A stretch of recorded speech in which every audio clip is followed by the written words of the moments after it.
नमस्कार, मैं हूं वैष्णवी चतुर्वेदी और आप देख रहे हैं डी लाइव न्यूज। भारत आदिवासी पार्टी की सर्किट हाउस में हुई प्रेस वार्ता।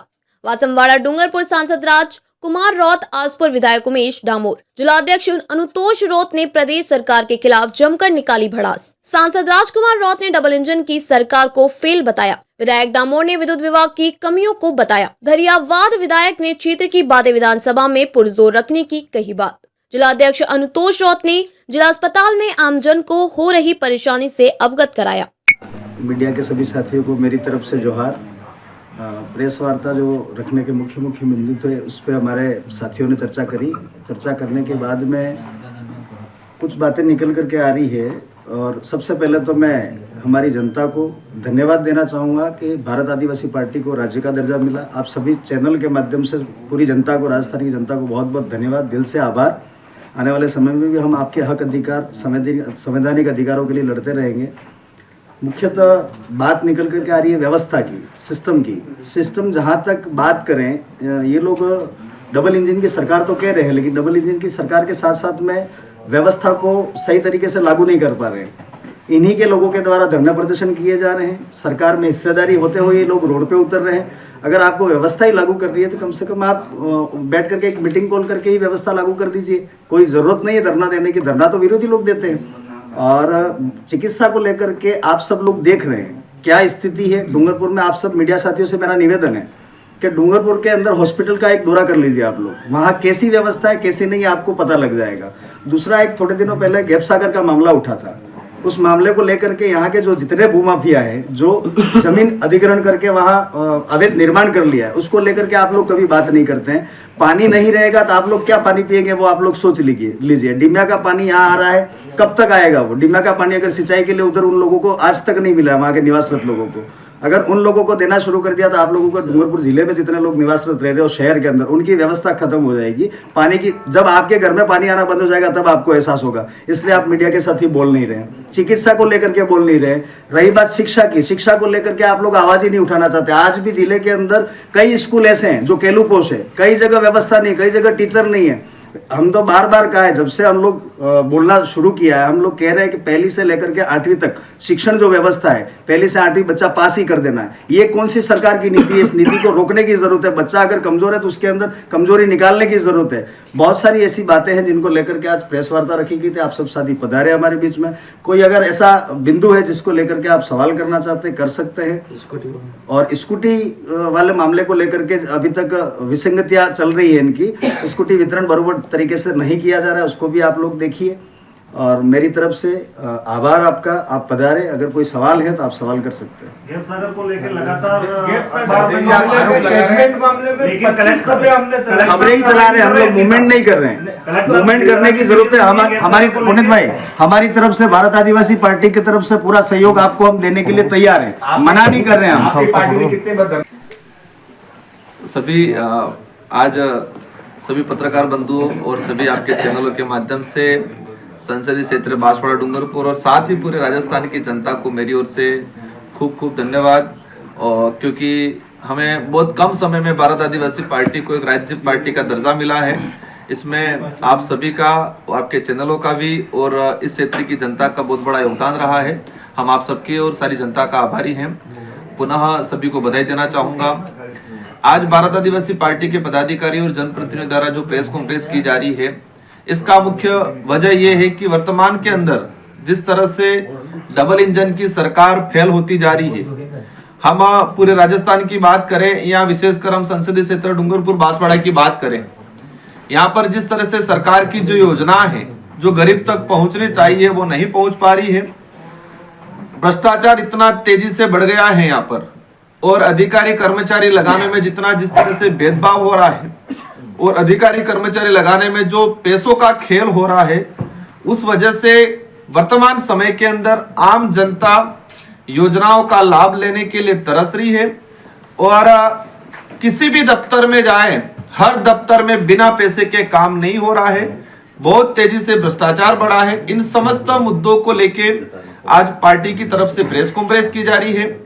पहला मुद्दा हमारा यह है कि डूंगरपुर जिले के अंदर आज पुलिस विभाग के अंदर जिस तरह से भेदभाव किया जा रहा है, 16 से 17 थाने हैं और उसमें एकमात्र थानेदार एसटी का लगाया हुआ है, एकमात्र।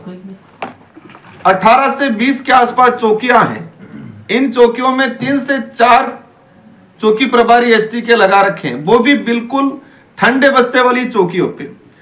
एक गृह विभाग हमारे राजस्थान के मुख्यमंत्री जी के पास है और गृह विभाग के तहत इस तरह से आदेश हो रहे हैं, एक तरफ तो आके आदिवासियों के हित की बात करके जा रहे हैं, दूसरी तरफ आदिवासी अधिकारी कर्मचारियों को नहीं लगाने का डायरेक्शन देके जा रहे हैं।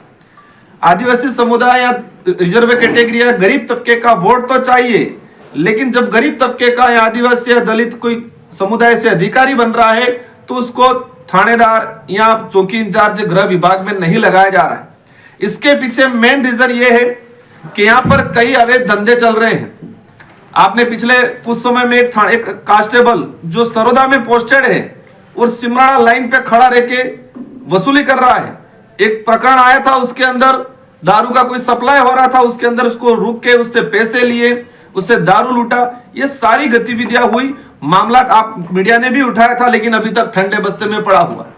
2 महीने पहले कुआं थाना सर्कल के अंदर एक हेड कांस्टेबल ने जो पीड़ित था उसको प्रताड़ित करके उसके घर में दारू रुकवाया, आबकारी ने कार्रवाई की और उस पीड़ित ने बताया कि थानेदार हेड कांस्टेबल के कहने से मैंने मेरे घर में दारू रुकवाया।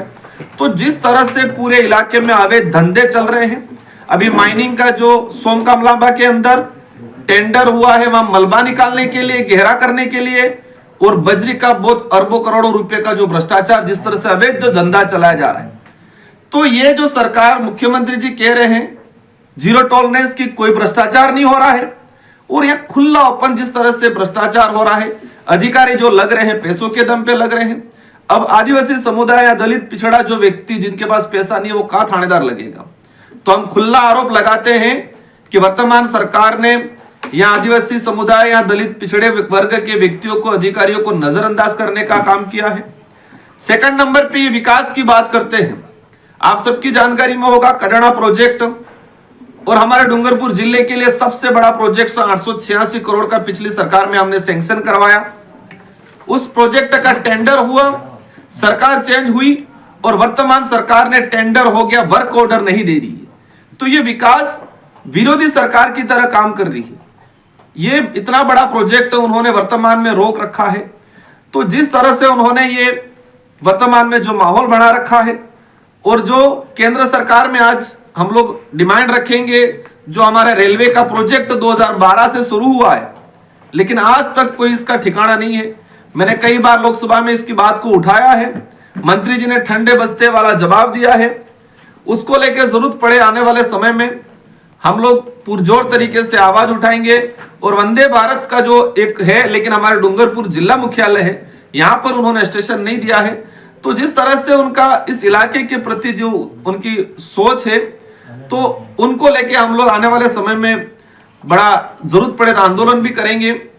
एक मुद्दा टीएडी विभाग का, टीएडी के हमारे मिनिस्टर यहाँ से हैं, लेकिन पिछले 2 से 3 महीने हो गए स्वच्छ परियोजना से द्वारा संचालित माँबाड़ी के अंदर पोषाहार नहीं मिल रहा है।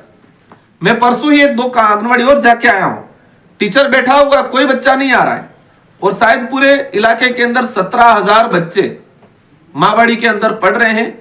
तो 17,000 बच्चों का भविष्य अंधकार में ले जाने का वर्तमान सरकार काम कर रही है। डूंगरपुर जिले के अंदर टीएडी द्वारा 60 से 65 छात्रावास संचालित है।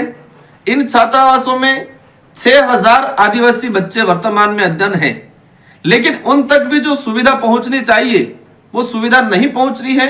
उन छात्रावासों के अंदर और आवासीय विद्यालय जो है उनके अंदर टीचर आज नहीं है, बच्चे जा रहे, कोर्स पूरा हुआ ही नहीं। हम कॉलेज एजुकेशन की बात करें, सारे कॉलेज एजुकेशन के अंदर विद्या सबल के तहत उन्होंने लगाए।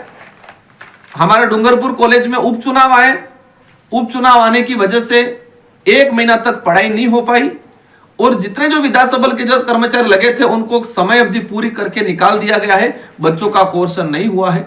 तो जिस तरह से हम हर डिपार्टमेंट में जाके, हर तरफ जाके, किधर भी देखे, हर तरफ सारा भंडार डाल हो चुका है, भ्रष्टाचार तेजी से बढ़ रहा है, सरकारी योजना आम गरीब तक नहीं पहुंच पा रही है, और एक तरफ से तानाशाही सिस्टम चलाया जा रहा है। कोई भी अधिकारी अगर गरीब की मदद करता है उसको बाप का माना जाता है। कोई भी डॉक्टर आम गरीब की रेगुलर सेवा कर रहा है उसका ट्रांसफर किया जा रहा है।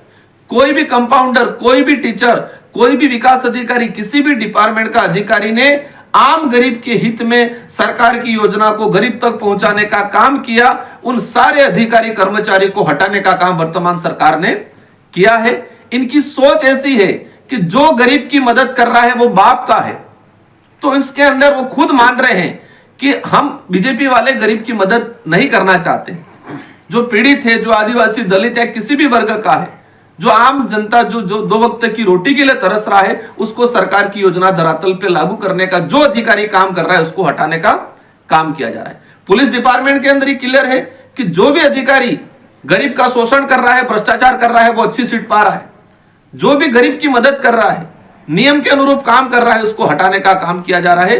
तो वर्तमान डबल इंजन की सरकार ने इस पूरे आदिवासी बाहुल्य क्षेत्र के अंदर पूरा बड्डा टाल कर दिया गया है। हम भी सरकार से अनुरोध करते हैं, हम वैचारिक लड़ाई लड़ना चाहते हैं, लेकिन आप गरीब का नुकसान मत करें। आम गरीब जनता जिनको आपके वोट तो चाहिए, उनको आपको भी कहीं कहीं दिया है, आपके भी यहाँ विधायक हैं, आपको पहले भी दे रखा, आपकी सरकारें बना रखी है, लेकिन जो अंग्रेजों से भी भयंकर जो नीतियां अपना रहे हो वो नीतियां वर्तमान में नहीं अपनाए, यह अनुरोध करना चाहेंगे। एक सर सवाल है, आप सोशल मीडिया पे काफ़ी एक्टिव हैं। आदिवासी इलाकों में जब भी कोई भी मुद्दा आता है तो उसको लेकर के आप तुरंत ट्वीट करते हैं। वर्तमान में एक जो छात्रावास में एक पुरुष अधिकारी 3 दिन तक ठहरा था, उसको लेकर के आपका कोई बयान नहीं आया। बिल्कुल आपकी बात वाजिब है। आपने शायद मेरे कुछ पत्रकारों से फोन पे भी बात हुआ था। मैं सोशल जस्टिस जो कमेटी थी उसमें मैं बाहर गया हुआ था और मुझे 2 दिन बाद जानकारी मिली और मैंने आपके कॉल के माध्यम से मेरा स्टेटमेंट दिया था। ये अनलीगल तरीके से हुआ है तो सरकार इस पे संज्ञान ले। अगर कोई भी गलत गतिविधियां पाई गई है तो कार्रवाई होनी चाहिए, क्योंकि इस मुद्दे को बड़े लेवल पे उठाया गया है और इस मैटर में मेरी कलेक्टर साहब से भी बात हुई है, तो उसने जांच कमेटी बना रखी है, उस पर जांच कर रहे हैं। आज भारत आदिवासी पार्टी की तरफ से प्रेस कॉन्फ्रेंस रखी गई है। इसके लिए तमाम मीडिया प्रभारी को मेरी ओर से खूब खूब धन्यवाद। जोहर, आपका अमूल्य समय निकाल के यहाँ पे आए इसके लिए। आज जहाँ तक डबल इंजन की सरकार की बात करें, भाजपा की बात करें, आज मेरे टॉपिक जो मेरी पार्टी की तरफ से मिला गया है बिजली पे। आज गाँव में और ग्रामीण में बिजली के लिए काफ़ी सारे किसान परेशान हैं। सही समय पे बिजली उपलब्ध नहीं होती है। आज वास्तविक किसानों को 6 घंटे से 7 घंटे बिजली आवश्यकता है, लेकिन इस जगह पे 1 घंटे 2 घंटे बड़ी मुश्किल से बिजली दी जाती है और उसमें भी कटौती की जाती है। और जहाँ पे आईएन और एसी को फ़ोन करके हमारे द्वारा पूछा जाता है तो वो बताते हैं कि ऊपर से ही कटौती है और मेंटेनेंस हो रहा है।